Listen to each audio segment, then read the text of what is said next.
Moi, je suis un peu réservé à l'idée de lier ces événements à l'émergence d'une nouvelle génération. En fait, je pense que cette génération, elle existait avant ces événements et elle existera après.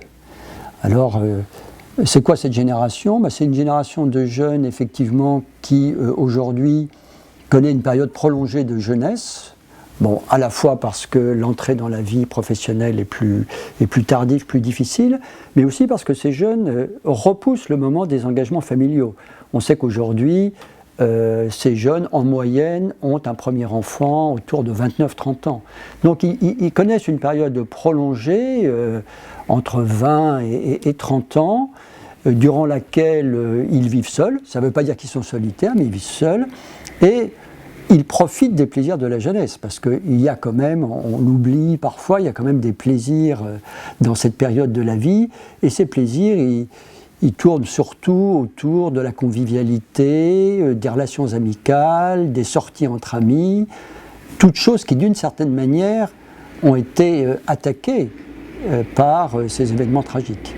Un impact psychologique à court terme, certainement, bien sûr, c'est quelque chose qui choque tout le monde et qui, effectivement, peut avoir un impact psychologique. Mais je ne crois pas que ce sera un impact durable, parce que c'est une génération, évidemment, qui, presque par définition, est ouverte sur l'extérieur.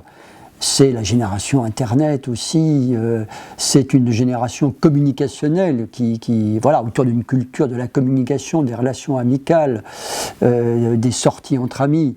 Et ça, je dirais que ça fait partie presque de son identité profonde.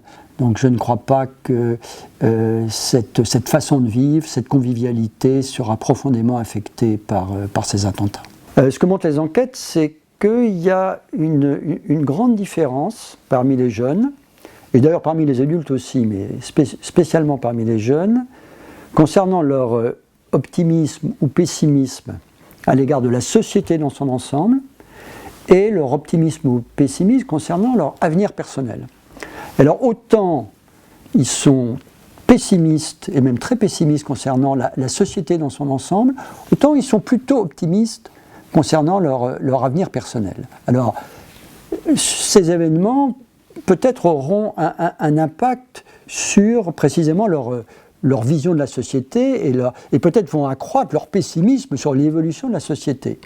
Est-ce que ça va atteindre directement leur relatif optimisme sur leur avenir personnel?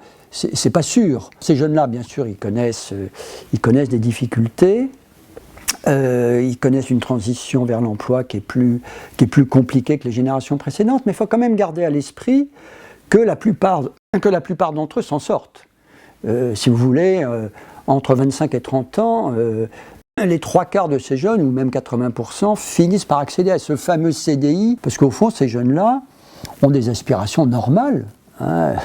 Ils ont l'aspiration de devenir des adultes, voilà, d'avoir un emploi, de fonder une famille. Ces aspirations n'ont pas disparu. Et heureusement, même si c'est plus difficile, la plupart d'entre eux y parviennent.